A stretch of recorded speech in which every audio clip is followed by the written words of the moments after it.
yaong ka pa rin dyan. Kaaga-aga sinusubaybayan mo na naman ang buhay ko. Okay lang yan. Araw mo man baga ang goal ko. Siyempre, ang mapaugma ka, pero may daw ba ko ako ang tunay na kaugmaan mo? Charing, grabe na naman ang kagitiran kaaga-aga. Magdangog nga ni. Grabe na naman kay ang iritools. Sige pa man ni. Sige, taram. Nagtatanong kaya ang to. Sige, scroll. Dahil mag-scroll, tapos nang nagpupuan pa lang kaya, grabe na naman ka ang pasali, garo man sa may bibi. Ako na lang, Angie. At magseryoso, magdangog ka. Sige, tara, magtatanong kaya ang tao. May good news ako sa imo, may ipapabakal ako sa imo na talagang hindi imo matatanggihan. Ready ka na.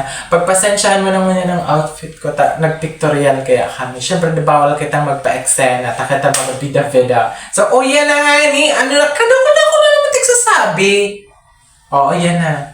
Kung gusto mo maging makapangyarihan ka sa mundong ibabaw, may papabakal ako sa imo. Nahihiling mo ni?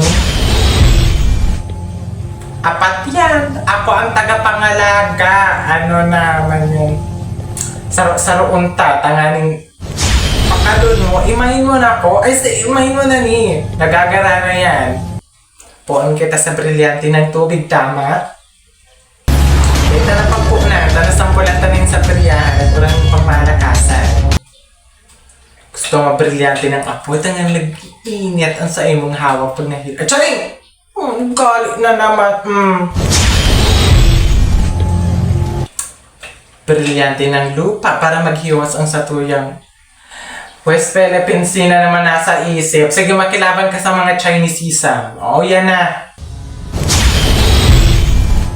Pero syempre, di ko ipapabakal ang brilyante ng atot. Ay, ang brilyante ng hangin. Ano kung ikaiwal? Wala ang tanan ng sugat. Hindi, kaya kay marawag nga niyan. Tututo ka na naman yung maraot. Yung manang yan.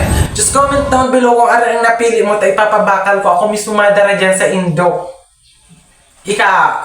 Sige, libre sa iyo mo. Alam mo, lag-galag ka. Gipay na daw. Karoon na kayo. Kadakulo naman sinasabi. May na. Pay na nga ni. Gitilo na eh.